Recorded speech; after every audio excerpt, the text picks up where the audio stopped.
자, 이제 두 번째 안건으로 넘어가 봐야 할 텐데요. 두 번째 저희가 준비한 주제는 바로 이겁니다. 자, 금리 인하 수혜주입니다. 미 연준 B컷 가능성이 확대됐다라고는 하지만 사실 아직까지는 가능성은 B컷은 그렇게 크지는 않은 상황이고요. 하지만 B컷을 따지는 것 자체가 일단은 금리 인하를 할 것이다. 이거는 거의 확실시되고 있기 때문에 언급을 하는 겁니다. 이제 2주 뒤면 미국 FOMC가 열리게 될 거고요. 우리 시간으로는 19일 새벽에 금리 인하를 하느냐 마느냐 이 부분을 발표할 것으로 보입니다.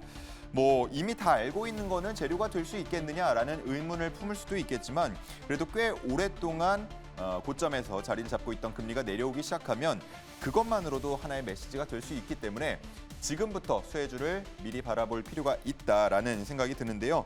우리 김민석 매니저님 어떤 투자 전략 갖고 계십니까? 아무래도 지금 시장 자체가 이제 B컷이냐 베이비컷이냐 여기에 대한 관심도가 많이 있으신데 제가 봤을 때는 B컷이든 베이비컷이든 좀 긍정적으로 다 반영이 될 거라고 생각을 하고 있습니다. 예.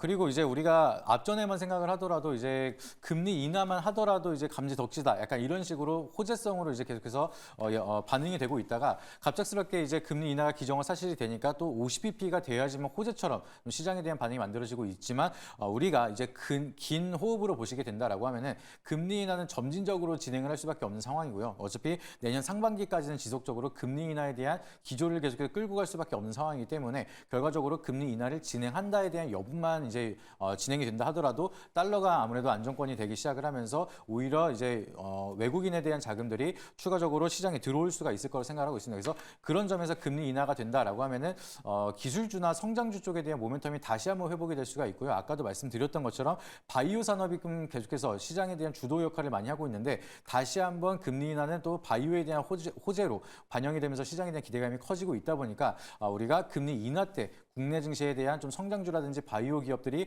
반등을 하기 시작을 하면서 오히려 긍정적인 요소로 바라볼 수 있는 것들이 굉장히 많기 때문에 여기서 투자 포인트를 잘 잡아가는 게 중요하다고 말씀을 드리도록 하겠습니다. 네, 좋습니다. 자, 그러면 두 분이 가지고 온 탑픽 종목이 어떤 걸지 궁금해지는데요. 워낙 수혜주로 불리는 것들이 많으니까, 섹터들이 많으니까 바로 한번 확인을 해보도록 하겠습니다.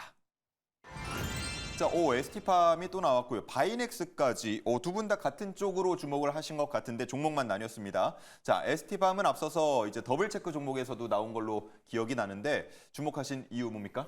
ST팜을 최근 한 3개월 동안 20번 정도 설명드린 것 같아요. 그만큼 너무 익숙한 종목인데 ST팜 같은 경우는 역시나 제약바이오 분류가 돼 있기 때문에 당연히 금리 인하에서는 수혜에서 줍니다. 투자하는 기업들은 이자 부담이 줄어들잖아요. 그래서 일단 기본적으로 금리 인하라는 큰 궤에서는 수혜주다라고 보시면 될 것 같고요.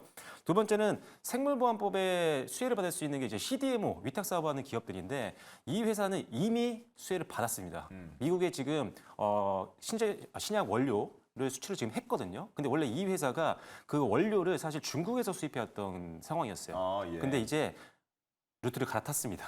이제 원료 공급을 이제 ST팜으로부터 받고 있는데 이게 블록버스터급 신약에 들어가는 원재료거든요. 그래서 엄청난 매출을 앞으로도 기대해 볼 수 있는 그런 상황이고요. 그래서 실질적으로 지금 수혜를 받는 게 눈으로 확인이 된 기업이 ST팜이다. 이렇게 보시면 될 것 같고요.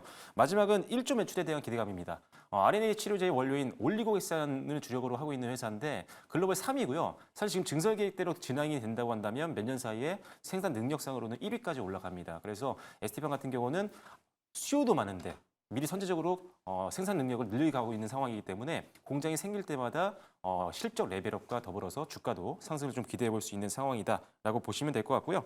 공급처가 계속 늘고 있습니다. 올해도 내년에도 마찬가지고요. 그래서 고객사 확대와 더불어서 실적 성장 그리고 거기에 맞춘 주가 상승도 한번 기대해 보시면 좋을 것 같습니다. 네, 좋습니다. ST팜에 대한 설명을 들어봤고요. 이 중에 어느 정도는 그 바이넥스와도 또 공통된 이유일 것 같아요. 네. 바이넥스를 더 주목하는 이유 뭡니까? 지금 모멘텀이 굉장히 많습니다. 이제 금리 인하를 했을 때 결국에는 바이오를 바라보시는 분들은 생물보안법을 엮어서 다 같이 같은 그렇죠. 시점으로 바라보실 것 같은데 오늘 같은 경우에도 주가가 많이 밀리지 않고 오히려 1.6%가량 상승을 하는 모습 보여줬습니다. 그만큼 이제 투자 심리 자체가 굉장히 강하고 이제 패닉 자체가 만들어지지 않고 상승에 대한 기대감이 더욱더 커지고 있는 상황인데 바이넥스 같은 경우에는 이제 생물보안법에 대한 수혜로 CMO에 대한 모멘텀 모멘텀이 좀 더 커질 수가 있습니다. 그래서 위탁 생산에 대한 모멘텀이 지속적으로 좀 계속해서 커지고 있는 상황이다라고 보시면 될 것 같고요. 그리고 여기 추가적으로 바이넥스는 CDMO에 대한 모멘텀도 지속적으로 좀 준비를 하고 진행을 하고 있기 때문에 CMO, CDMO 양쪽 다 모멘텀이 가져가기 시작을 하면서 바이넥스가 또 CDMO 관련 기업 중에 좀 좋은 흐름을 보여주고 있고 주가도 잘 안 빠지고 있는 모습을 보여주고 있습니다. 그래서 오히려 생물보안법이 또 통과가 된다라고 하면은 거기에 대한 모멘텀이 좀 대장 역할을 할 수 있을 정도로 강한 상승 나타나지 않을까 좀 그런 종목으로 바라보고 있기 때문에 우리가 좀 주목을 할 필요가 있다 이렇게 보시면 좋을 것 같고 바닥에서부터 많은 상승을 보여주고 있지만 이렇게 급등락으로 뭐 단기가열이 나타나거나 이제 투자 경고가 나타나거나 이런 흐름들 없이 그냥 서서히 우상향으로 지속적으로 올라가는 이런 종목들은 단기적인 추세가 무너지기 전까지는 지속적으로 관심을 갖고 상방에 대한 유지를 할 가능성이 높다라고 보고 있습니다. 그래서 바이넥스는 추세가 지속적으로 이어지고 있기 때문에 아직까지도 상승에 대한 모멘텀이 많이 남아 있고 금리 인하와 생물보안법에 대한 모멘텀이 시장에 반영이 된다라고 하면은 갈 자리가 아직까지 많이 남아 있는 상황이다 이렇게 보시면 좋을 것 같습니다. 예, 뭐 오늘 같은 장 속에서도 두 종목 모두 다 상승 마감을 했기 때문에 주목하는 분들, 기대감 갖고 있는 분들 많으실 것 같고요. 그럼에도 바이오 쪽은 조금 이렇게 생각하는 분들도 계실 것 같습니다. 자, 종목 토론방에서는 어떤 이야기 오가고 있는지 시크릿 주주 시간 통해서 확인해 보겠습니다. 네, 두 번째 시크릿 주주 시간입니다. 이번에는 ST팜 종목 토론방 먼저 입장해 보도록 할게요. 오늘도 여러 의견들 올라와 있는데요. 분위기가 정말 좋습니다. 건강한 유기농 도전, 차트도 좋다, 첫눈 올 때까지 추가 매수라고 남겨주셨는데요. 지금 현재 기분 좋게 쉬어가는 타이밍이죠. 어떤 의견이 있을지 한번 들어가 보시죠. 네, 유럽 종합학회 발표일에 대해서 이야기를 해주셨는데요. 과연 이 발표에 대해서 수에 입어볼 수 있을지 앞으로의 전망도 잠시 뒤에 이야기 나눠보시죠. 다음 의견도 함께 볼게요. 유럽에 이어서 미국도 대형 수주라고 언급하시면서 860억의 올리고핵산 수주도 언급해 주셨습니다. 현재 해외 진출 늘려가고 있는데요. 하반기 수출 전망은 어떻게 될지도 잠시 뒤 만나보시죠. 다음 종목 토론방 바이넥스 입장해 보도록 하겠습니다. 여기는 살짝 반응이 엇갈리고 있는데요. 어제 너무 맞아서 상대적 선방이긴 한데 이걸 좋아해야 되나라고 살짝 망설이고 계십니다. 오늘 빨간불 켜면서 마감하긴 했지만 어제 큰 낙폭을 만회하긴 살짝 어려웠는데요. 자세한 의견 들으러 입장해 보도록 하겠습니다. 볼린저 밴드 언급해 주셨습니다. 잠시 뒤에 차트 안 볼 수가 없겠는데요. V자 반등으로 갈 수 있을지, 추가 매수 시점일지도 잠시 뒤 만나보시죠. 다음 의견도 함께 볼게요. 네, 4분기부터 셀트리온 바이오시밀러 물량 생산 확정이다라고 남겨주셨습니다.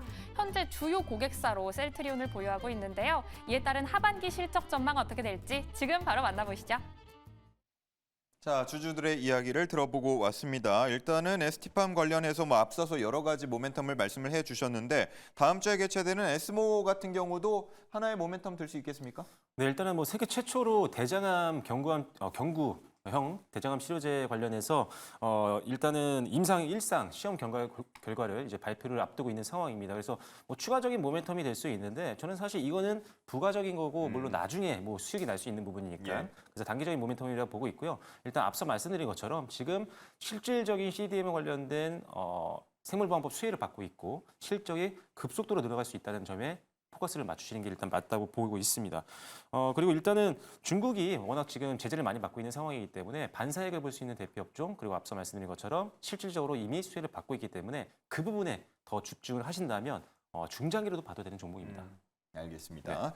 자, 바이넥스 관련해서는 저는 개인적으로 이제 꽤 흑자를 계속 유지를 해 오다가 네. 상반기에 일단 영업 손실을 기록했단 말이죠. 그래서 하반기에는 다시 턴어라운드가 가능할까 이 부분들 많이 궁금해하실 것 같은데 어떻습니까?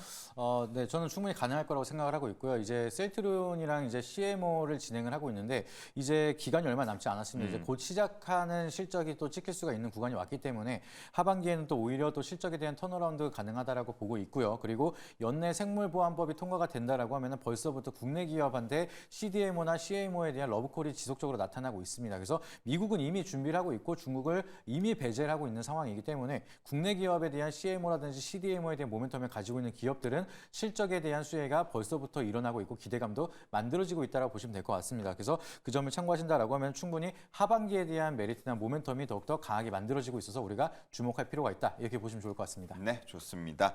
자, 이제 가격 전략을 들어보도록 하겠습니다. ST팜 오늘 종가 10만 6,700원인데 어느 정도까지 보겠습니까? 네, 고점, 전고점 뚫어줘야 된다라고 생각합니다. 뭐 역대급 실적 그리고 내년이 더 기대되는 실적인데 지금 주가는 지난 뭐 2021년과 2022년 대비했을 때도 아직은 하락입니다. 단기 차트 보면 좀 부담될 수 있지만 장기 차트 보시면 실적 대비 아직도 저평가라는 구간이죠. 그래서 일단은 13만 원까지 보도록 하겠습니다. 1차 목표가는 13만 원으로 제시를 해드리도록 하겠고요.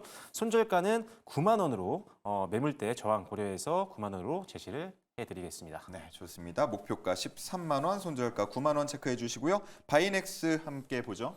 네, 바이넥스는 일단은 앞전에 25,450원을 고점으로 찍고 나서 잠깐 내려오는 모습을 보여줬는데 일단은 거기까지는 빠르게 회복하는지를 바라보면서 25,000원을 1차적인 목표가로 좀 설정을 하고 말씀을 드리도록 하겠고요.